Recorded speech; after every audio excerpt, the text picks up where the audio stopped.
How does the language of the play help you understand the characters?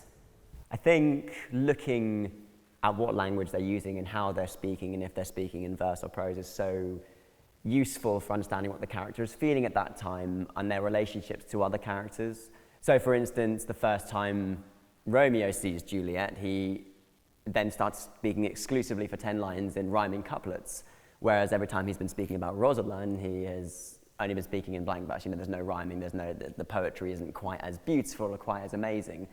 And equally, to highlight the difference of that relationship and this relationship, the first time Romeo and Juliet meet and speak together, they speak and create a Shakespearean love sonnet together, and that highlights to me that this is the real relationship. This is pure, true love, and anything that came before is just put by the sideline. And also just even in that sonnet, the constant repetition and use of, holy imagery as a flirtatious device. This is a world where God, the church, is such an integral part of these people's beliefs and how they do what they do, like getting married in secret and stuff is such a big deal because it's within this world where religion is such a big thing.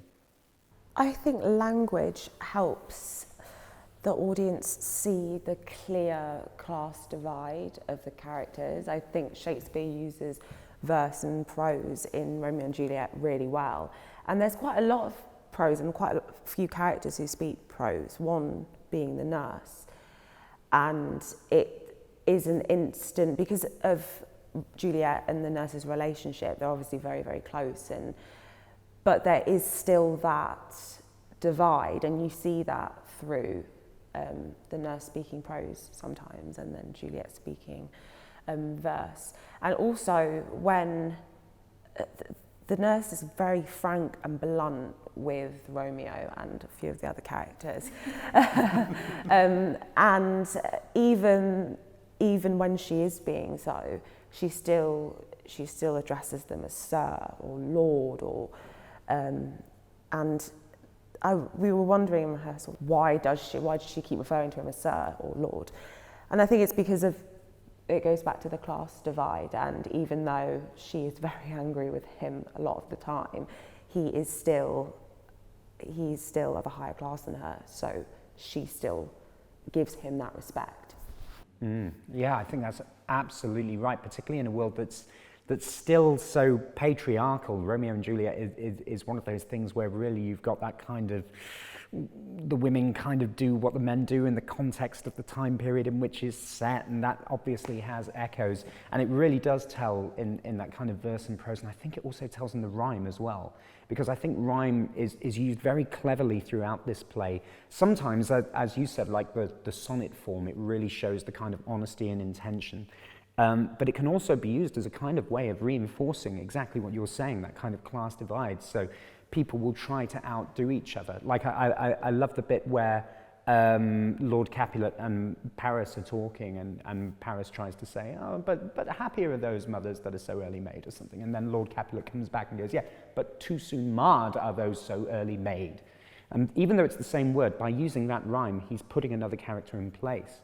It was a huge thing of Shakespeare's day. If you could rhyme whatever the previous person said, that basically formalized and ended any kind of argument. It was a winning argument when you rhyme. So it's more than just a bookend. This is a way of fleshing out a concrete idea or stopping another character in their tracks. Like there's 2 rhyming couplets at the end of that first Friar Lawrence scene, where Friar Lawrence says, this alliance may so happy prove to turn your household's rancor into pure love. And Romeo immediately runs off and is like, no, I stand on sudden haste. And back in those days, the pronunciation would have been slightly different. It would have been another rhyme, that point where Friar Lawrence calls him back, wisely and slow, they stumble that run fast. And so you've got 2 rhymes doing completely opposite intentions, basically formalizing the argument and then putting another character in place right together. I think it's a really good example of that. Yeah, and you mentioned kind of split lines earlier as well, and I think it absolutely, the language does help you to show what are your relationships with the characters, because Juliet shares lots of split lines with Romeo, and it absolutely shows that they are just on each other's wavelength, and it's so lovely. They just go together so well, kind of intellectually and with intelligence, but also she shares lines with the nurse as well, and it's really sweet. You can almost juxtapose the lovely, beautiful things that she and Romeo are saying together, and then she shares a line with the nurse when she's calling her on the balcony, and she she has to say, "I come anon," or "by and by I come," and you sort of get the stroppy teenager with her nurse on the one side, and clearly that really close relationship that they can talk to each other like that.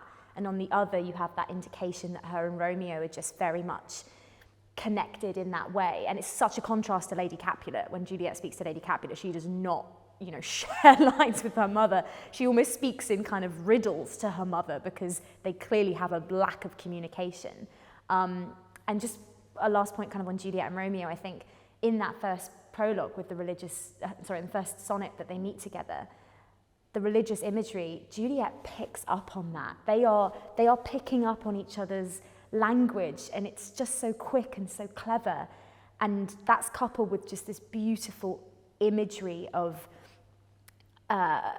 cutting Romeo out into stars and night and day, and love being like bounty as boundless as the sea, and all of those images I think are just so beautiful and so vivid in terms of how they're expressing their love for each other.